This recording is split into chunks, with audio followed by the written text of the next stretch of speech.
نہ سو جاتا اور میرے رسول مصلی بچھا کے کھڑے ہو جاتے. او یار کھیتی باڑی کر کے نہیں, محنت مزدوری کر کے نہیں. جناب عائشہ کہتی ہیں میں یہ بھی دیکھتی کہ حضور ایک آیت شروع کرتے تو ساری رات اسی کو پڑھتے, اور میری نظر جاتی تو قدم مبارک پہ ورم آ جاتا. یار نماز پڑھ پڑھ کے, اتنی مشقت کر کے, اتنی جد و جہد کر کے ورم آ گیا. یا رسول اللہ اتنی محنت کیوں کرتے ہو؟ فرمایا افلا اکون عبدا شکورا, کیا میں اپنے رب کا شکر گزار بندہ نہ بنوں؟ صحابہ کا ذوق عبادتوں کا, ریاضتوں کا, تلاوتوں کا, طبیعت ہے ان کی. وہ ایک دوسرے کو, حضرت مولا علی شیر خدا کرم اللہ تعالی وجہہ الکریم کے زمانے میں روم کے بادشاہ نے کہا یار یہ مسلمانوں کا پتہ تو کرو, یہ آخر کیوں اتنے زیادہ مجاہد ہیں. اس زمانے میں جاسوس بھیجنے کا مزاج تھا, اب تو جاسوس پکڑا جاتا ہے, اب تو جاسوس ہے, اور جاسوسی کا شوق ویسے آج بھی ہے. عرض کروں تھوڑی سی بات اس عنوان سے. پتہ کیا ہمارا مسئلہ ہے, ہم جہاں جاتے ہیں نا وہاں تھوڑی خوشبو سونگنے کی کوشش کرتے ہیں. وہ کیا ہے تو یہ کیا ہے تو ادھر کیا ہے تو تھوڑا سا ادھر کیا ہے. میرے رسول پاک پڑھیے درود شریف, سارے پڑھیے ذرا زور سے, صلی اللہ تعالی. نبی پاک علیہ السلام نے فرمایا جاسوسی نہ کرنا ورنہ تم بندوں کو خراب کر دو, اور فرمایا اس طرح نہ ہو کہ تم کسی کے آپ کھول نہ نکلو تو تمہارے پہلے کھول جائیں. یہ جو ذوق ہے نا یہ ختم کریں, چھوڑیں. مطلب آپ کس چکر میں پڑے ہوئے ہیں, اتنی زیادہ توجہ کرنے کی کیا ضرورت ہے. نے کام سے کام رکھیں, اس میں بندہ تھوڑا سا نا آسان رہتا ہے. یہ جو بہت زیادہ ٹٹولنے والے لوگ ہوتے ہیں نا وہ بےچارے پھر عمر ٹٹولتے ہی گزار دیتے ہیں, اس لیے کہ مزاج ہی بہت پکا ہے. بوری کا منہ کھول کے اندر تک ہاتھ ڈالنا, تو پھر کئی دفعہ سامنے سے بچھو بھی لڑ جاتا, خرابی ہوتی. تو جاسوسی کی جاتی تھی. اس نے بھی جاسوس بھیجے کیونکہ قبیلوں کے لوگ تھے, کچھ مسلم کچھ کافر, پہچانے نہیں جاتے تھے لوگ. تو کچھ لوگ اس نے بھیجے, انہوں نے آ کے نا تحقیق کی, ریسرچ کری کہ آخر ماجرا کیا ہے. تو واپس جا کے انہوں نے رپورٹ دی نا روم کے بادشاہ کو. اس رپورٹ کا ایک جملہ بڑا شاندار ہے. وہ کہنے لگا بادشاہ ہمیں مسلمانوں کی کوئی سمجھ نہیں آئی, ہمیں کوئی سمجھ نہیں آئی. انہوں نے کہا بھی کیوں نہیں سمجھ آئی؟ کہنے لگے یار عجیب بندے ہیں, جب رات مصلی پہ بیٹھتے ہیں تو یوں لگتا ہے ان کا دنیا سے رشتہ ہی کوئی نہیں, کوئی کسی کو نہیں جانتا. کوئی اپنے دکھ سنا کے رو رہا ہے, کوئی اپنی بات کر کے رو رہا ہے. لگتا ہے کہ ان کا کوئی رشتہ ہے ہی نہیں جب مصلی پہ بیٹھتے ہیں. اور فرمایا جب سویرے یہ جہاد کرنے نکلتے ہیں تو لگتا ہے ان سے زیادہ دلیر ہی کوئی نہیں.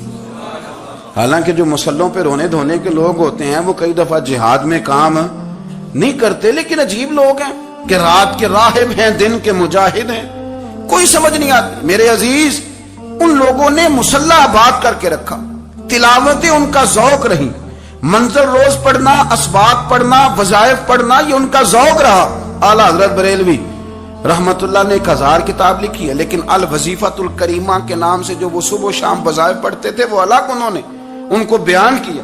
پابندی کے ساتھ اپنی اللہ اللہ کرتے تھے. شیخ شہاب الدین سہروردی رحمت اللہ علیہ اس پر ایک بندے نے اعتراض کیا. اس نے کہا جی آپ کس قسم کے صوفی ہیں, مرید بیٹھے ہیں اور آپ وہاں نفل پڑھ رہے ہیں. یہ بھی بڑا مسئلہ ہوتا ہے نا, جو بندہ ملنے آتا ہے وہ اپنے ٹائم کے حساب سے آتا ہے, اور پھر اس کا یہ بھی خیال ہوتا ہے کہ پیر صاحب جو ہیں وہ چونکہ درویش ہیں تو نہ انہیں روٹی کھانی چاہیے نہ سونا چاہیے, چونکہ وہ درویش ہیں, اور ہم چونکہ درویشوں کے ماننے والے ہیں لہذا ہمارا یہ طریقہ ہونا چاہیے کہ جیسے ہم کہیں درویش ویسے ہی کر جائے. حالانکہ جس کو آپ درویش کہیں گے آپ اس کی مانیں گے, آپ منوائیں گے نہیں, ہمارا مزاج ہوتا ہے. شیخ شہاب الدین پر لوگوں نے اعتراض کی, حضور لوگ ملنے آئے ہیں, زیارت کرنے آئے ہیں, بندے دعا کرانے آئے ہیں, اللہ اللہ کرانے آئے, اور آپ نفل پڑھ رہے ہیں. کیا جملہ ہے, کیا حسن ہے, کیا خوبصورتی ہے. فرمانے لگے رب رسول سے مانگنے کے لیے مصلی بچھایا ہے, اگر وہاں سے مانگوں گا نہیں تو تمہیں دوں گا کیا؟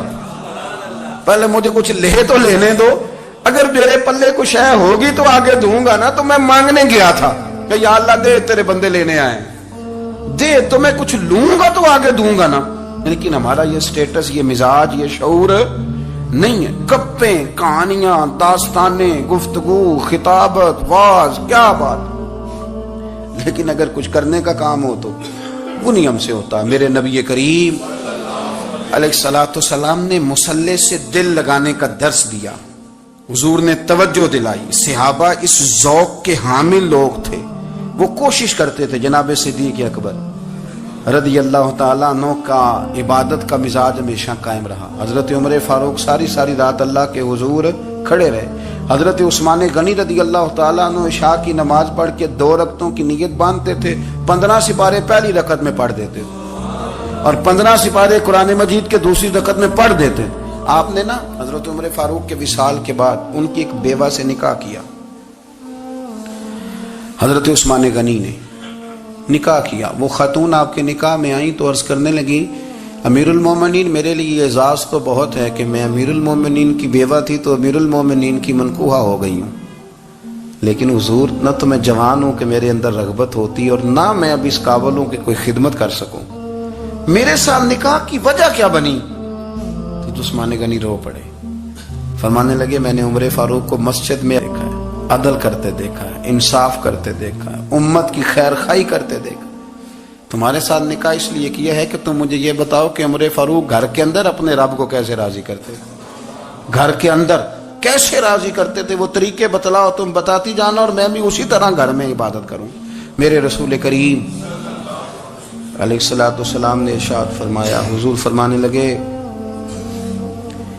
جس گھر میں اللہ کا ذکر ہوتا ہے وہ گھر زندوں کا ہے، اور جس گھر میں رب کریم کا ذکر نہیں ہوتا وہ گھر زندوں کا نہیں ہے. گھر نا ہم نا کتابوں میں پڑھتے ہیں کہ ایک بزرگ کہتے ہیں، حضرت فضیل بن ایاز کہتے ہیں کہ میں ایک گلی سے گزر رہا تھا تو گھر کے اندر کسی قاری صاحب نے قرآن کی آیت پڑھ دی ولی من خاف مقام ربہ جنتان.